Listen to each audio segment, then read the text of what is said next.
혹시 여러분의 팀 겉으로는 멀쩡해 보이는데 보이지 않는 압박감에 시달리고 있지는 않으신가요? 오늘은 리더로서 반드시 알아야 하지만 정말 놓치기 쉬운 문제죠. 바로 업무 과부하에 대해서 한번 제대로 이야기해 볼까 합니다. 자, 이런 상황 한번 상상해 보세요. 서류상으로는 모든 게 완벽한 프로젝트가 있습니다. 마감일도 잘 지키고 회의도 착착 진행되고요. 그런데 말이죠. 그 완벽함이라는 수면 바로 아래 아주 깊은 곳에서는 팀원들이 겪는 심각한 문제가 골마 터지고 있을지도 모릅니다. 이 말이요. 실제로 성과가 아주 좋았던 한 관리자가 털어놓은 말이거든요. 이 한 문장이 과부하, 즉 완전히 압도된 상태의 고통이 어떤 건지 정말 생생하게 보여주는 것 같아요. 단순히 스트레스가 많다와는 차원이 다른 이 느낌, 대체 뭘까요?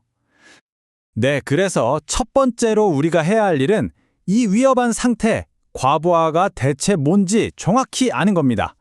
우리가 흔히 말하는 스트레스나 번아웃과는 어떻게 다른지 명확하게 선을 긋는 게 아주 중요해요.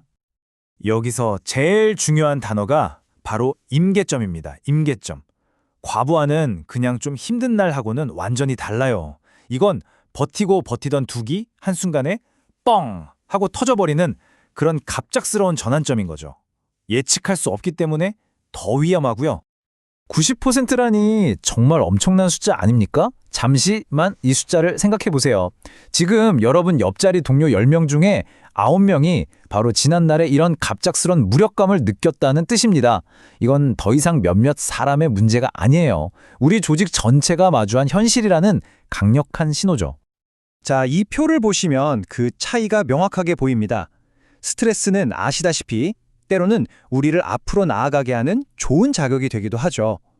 그리고 번아웃은 이런 스트레스가 너무 오래 계속돼서 완전히 에너지가 소진된 상태고요.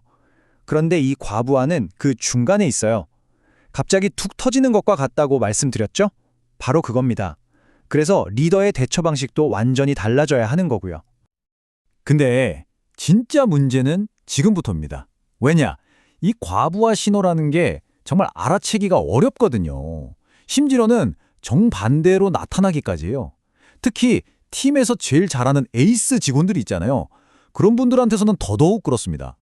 이 표를 보시면 그 역설이 뭔지 딱 감이 오실 거예요. 겉으로 보이는 모습과 실제 상태가 완전히 다른 거죠. 첫째, 리더 눈에는 엄청 집중해서 예민하게 일하는 것처럼 보이지만 실제로는 에너지가 완전히 바닥난 탈진 상태일 수 있습니다. 둘째, 아무것도 못하고 그냥 멍하게 얼어붙은 것처럼 보이지만 속으로는 제발 여기서 벗어나게 해줘 하면서 필사적으로 탈출구를 찾고 있을 수 있다는 거죠. 그리고 가장 무서운 건 마지막인데요. 겉으로는 누구보다 평온하고 침착해 보이지만 내면은 이미 와르르 무너져 내리고 있는 상태라는 겁니다. 이거 정말 충격적이지 않으세요? 연구에 참여했던 한 직장인이 실제로 했던 생각이라고 합니다. 앞서 말씀드린 그 정신은 얼어붙었는데 필사적으로 탈출하고 싶은 역설을 이보다 더 적나라하게 보여줄 수는 없을 겁니다. 과부하가 사람을 얼마나 극단적인 상황까지 몰고 갈 수 있는지 보여주는 대목이죠. 자, 그럼 대체 왜 이런 일이 벌어지는 걸까요? 이거 절대 개인의 의지나 능력 문제가 아닙니다. 이건 시스템의 문제예요. 특정 환경이 무너졌을 때 발생하는 필연적인 결과라는 거죠. 안정적인 팀을 떠받치는 세 개의 기둥이 있습니다. 바로 통제력, 기준, 그리고 자원입니다.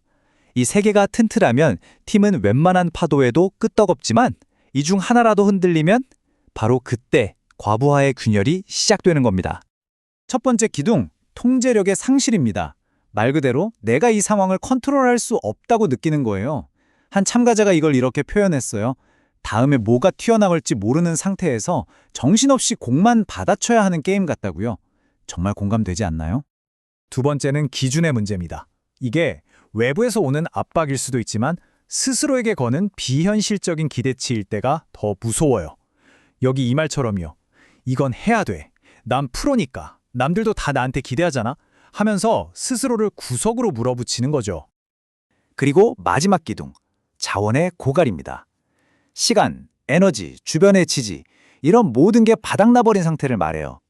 재충전할 틈도 없이 계속해서 달리기만 한다면 결국 멈춰설 수밖에 없잖아요. 바로 그 직전의 상태인 겁니다. 자, 여기서부터가 정말 중요합니다. 이 모든 상황의 중심에 바로 리더가 있습니다. 리더는 그냥 구경꾼이 아니에요. 이 문제의 원인이자 동시에 해결책이 볼 수 있는 가장 핵심적인 존재입니다. 이 숫자 한번 보세요. 56%. 과부하를 겪은 사람 둘 중 한 명 이상이 그 원인으로 자기 상사를 꼽았다는 겁니다. 이건 우리 리더들에게 정말 섬뜩한 경고 메시지예요. 나의 말 한마디, 나의 결정 하나가 팀원에게 어떤 영향을 미치는지 다시 한번 생각해 보게 만들죠. 하지만 이게 절망적인 이야기만은 아닙니다. 왜냐하면 리더가 원인이 될 수 있다는 건 뒤집어 말하면 가장 강력한 해결책도 리더가 될 수 있다는 뜻이거든요. 자, 그럼 이제부터는 우리가 어떻게 그 강력한 해결책이 될 수 있을지 그 방법을 알아보겠습니다. 자, 이제 실전입니다.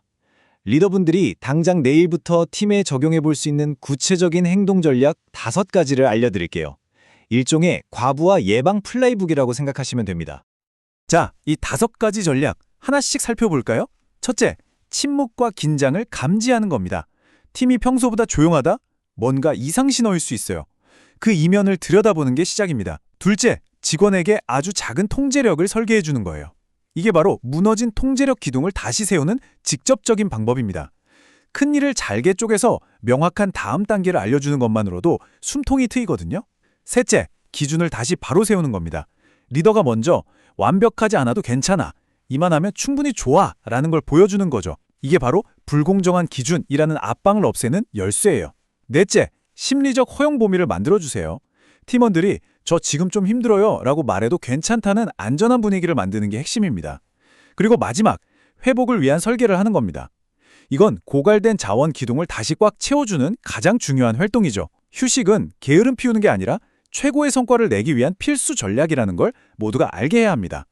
결국 이 모든 이야기는 한 가지 질문으로 귀결됩니다. 과부하는 개인의 문제가 아니라 시스템 설계의 문제라고 했죠. 그렇다면 리더인 여러분에게 묻겠습니다. 여러분은 팀원들이 그저 버티기만을 바라는 인내의 시스템을 만들고 있나요? 아니면 충분히 쉬고 회복하면서 앞으로 나아갈 수 있는 회복의 시스템을 만들고 있나요? 여러분의 팀은 지금 어떤 설계도를 따르고 있는지 오늘 한번 진지하게 고민해 보시면 좋겠습니다.